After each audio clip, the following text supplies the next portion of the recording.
Okay, example 4 is another practice question on the ambiguous case.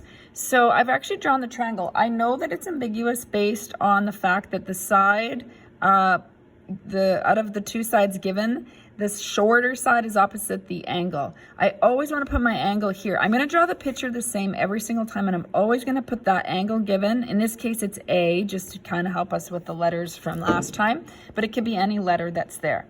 Then opposite A has to be 10. So of course that's your first triangle that you would probably draw. This will be your second triangle. Then 18 has to be this side here because this is actually a short side and a longer side. It's two sides, so your 18's there, which means if this is side B, we have to call this angle B. We'll call that then angle C. Now there's two angle C's. There's a big one and a little one. This triangle here is isosceles. But remember, this is not one of the triangles you're solving for. It's not A, B, C here, okay? So you've got a B here, and you actually have an angle B here because this is also with 10 centimeters triangle ABC. So our first step is to solve for 10 over sine 32 is equal to 18 over sine B. Now, just to save us time in this video and writing out some stuff, you can cross multiply and divide and show all your work there. But I'll probably, jump to sometimes, I'll show it one more time in this video, that step where you can jump to just showing what sine B equals. Then angle B equals, in your calculator, 72.5 degrees. It says 1 decimal place here with a tenth of a unit. So this has to be, there's two B's, remember here. This has to be this one here, so we're gonna call that B1, which means we label this B1. Labeling is gonna be very important. The reason that's B1, because this is a number smaller than 90 degrees, which this angle is. This angle here is gonna be greater. So we'll get to that. This will end up being B2. Let's solve triangle 1 down here some more. We're gonna now solve C1. C1 is this angle up here. So angle C1 is equal to 180 minus 32 minus 72.5 degrees. So putting that in your calculator, again, you can pause if you want to do that. You're gonna get two angles there.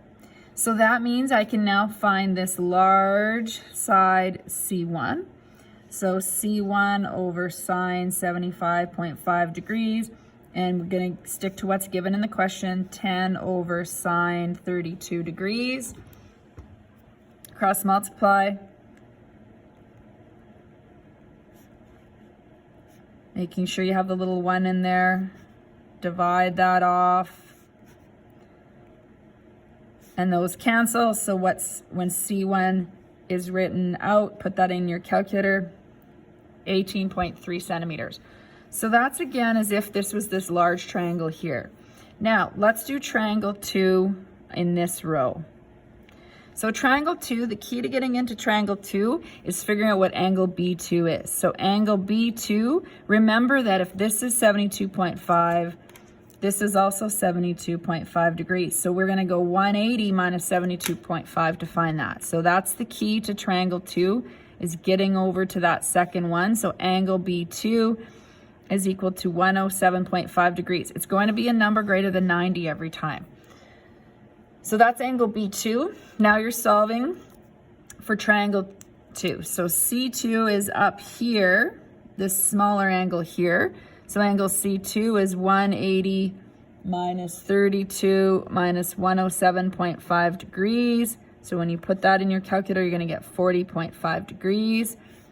And then you're going to find little side C2 on this smaller triangle. So C2 over sine 40.5 degrees is equal to 10 over sine 32 degrees. You're going to cross multiply again.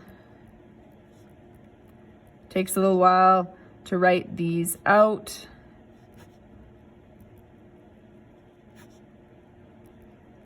And you've got C2 equals, because those cancel. You're going to put this into your calculator here, and you're going to get 12.3 centimeters.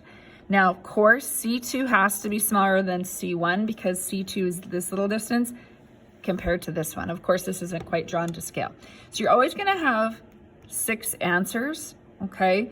You have to recognize that it's an ambiguous case question. You'll see that it's probably going to be worth a few more marks too, but it's an ambiguous case question. But you're always going to have 6 answers. You're going to draw the triangle the exact same way every time, always putting the angle you know in this bottom left corner.